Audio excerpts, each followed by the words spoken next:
BJP के विधायक मोहन चरण मांझी ने ओडिशा के 15वें मुख्यमंत्री के तौर पर शपथ ले ली है। 24 साल के बाद नवीन पटनायक अब ओडिशा की सत्ता से दूर हो चुके हैं। हालांकि नवीन पटनायक आज मोहन चरण मांझी की शपथ ग्रहण समारोह में मौजूद रहे।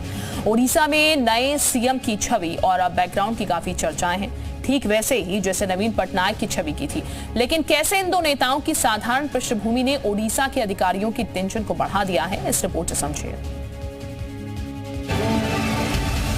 श्री मोहन चरण माझी ईश्वरंक नाम रे शपथ करुअछि जे 24 साल के बाद ओडिशा में सत्ता परिवर्तन हुआ। भारतर संविधान प्रति श्रद्धा। आजादी के बाद पहली बार बीजेपी ने ओडिशा में सरकार बना ली। बिना अनुराग जो चेहरे 2.5 दशक से विपक्ष में थे, अब सत्ता उनके हाथों में है।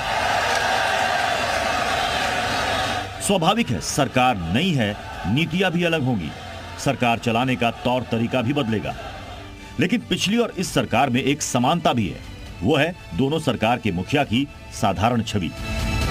जब तक ओडिशा की जनता ने नवीन पटनायक के हाथों में सत्ता की चाबी दे रखी थी, जिन्होंने पिछले 24 साल में कोई सरकारी आवास नहीं लिया, अब ओडिशा का जिम्मा मोहन चरण मांझी के कंधों पर है, जिन्होंने बिना किसी सियासी बैकग्राउंड के सरपंच से लेकर मुख्यमंत्री तक का सफर तय किया। शपथ ग्रहण से पहले मोहन चरण मांझी नवीन पटनायक से मिलने पहुंचे, उन्हें शपथ ग्रहण समारोह में आने के लिए आमंत्रित किया। दोनों नेताओं के बीच कई मुद्दों को लेकर बातचीत भी हुई। इसके बाद नवीन पटनायक मोहन चरण मांझी को छोड़ने के लिए उनकी गाड़ी तक भी आए। चौकीदार के बेटे मोहन चरण मांझी 4 बार से विधायक हैं और विधानसभा में अपने अंदाज के लिए जाने जाते हैं। मोहन चरण मांझी ने आदिवासी बहुल क्योंझर जिले से अपना सियासी सफर शुरू किया था। शुरुआती शिक्षा दीक्षा लेने के बाद 1997 से साल 2000 तक सरपंच रहे और धीरे धीरे बीजेपी से जुड़ गए। बीजेपी में शामिल होने के बाद उनकी गिनती ओडिशा में बीजेपी के कद्दावर आदिवासी नेता के रूप में होने लगी। साल 2000, 2004, 2019 और 2024 में बीजेपी के ही टिकट पर चुनाव जीतकर ओडिशा विधानसभा पहुंचे।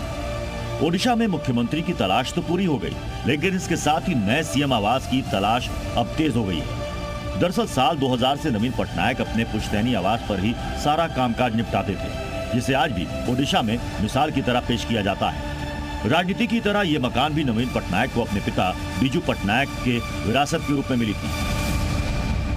लेकिन अब अधिकारियों पर राज्य के नए मुखिया के लिए आवास खोजना एक बड़ी चुनौती है। जानकारी के मुताबिक भुवनेश्वर के बेहतरीन सरकारी क्वार्टर की लिस्ट तैयार की जा रही है। अधिकारियों ने अब तक कुछ आवास को शॉर्टलिस्ट भी कर लिया है, जिसमें सीएम का शिकायत कक्ष भी शामिल है। ये वही भवन है जो ओडिशा के 11वें मुख्यमंत्री जानकी वल्लभ पटनायक का आवास हुआ करता था। लेकिन नए सीएम आवास को लेकर अभी फाइनल फैसला नहीं हुआ है। अधिकारियों के मुताबिक एक बार आवास को शॉर्टलिस्ट करने के बाद उसके रिनोवेशन का काम होगा, जिसके बाद नए मुख्यमंत्री सीएम आवास में शिफ्ट हो जाएंगे। बहरहाल 2024 लोकसभा चुनाव के नतीजों के साथ बीजेपी को ओडिशा में बहुत बड़ा ब्रेक थ्रू मिला। तटीय इलाकों में शानदार प्रदर्शन की बदौलत बीजेपी ने ओडिशा में सत्ता का शिखर तय किया और अब बेदाग और साधारण छवि वाले मुख्यमंत्री के नेतृत्व में सरकार चलाने की कवायद शुरू हो चुकी है। ब्यूरो रिपोर्ट, जी मीडिया।